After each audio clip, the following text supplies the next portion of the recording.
Pope Francis on Wednesday called on Christians to await the coming of the Lord with trust and joy.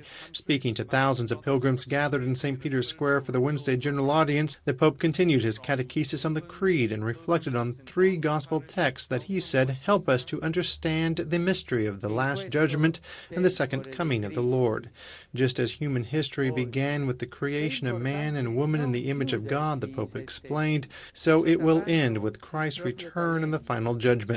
The parables Pope Francis chose to examine are the parables of the wise and foolish virgins that, he said, reminds us that we must be spiritually prepared to meet the Lord when he comes.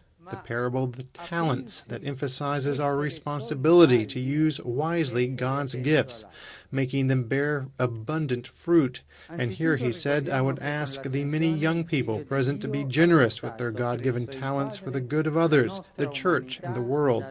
And finally, the parable of the final judgment that reminds us that, in the end, we will be judged on our love for others, and especially for those in need. Pope Francis said that through these parables, our Lord teaches us to await his coming not with fear, but with confident trust, ever watchful for the signs of his presence and faithful in prayer and works of charity, so that when he comes he will find us his good and faithful servants.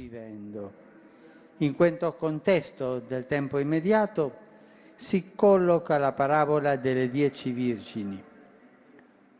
Si tratta di 10 ragazze che aspettano l'arrivo dello sposo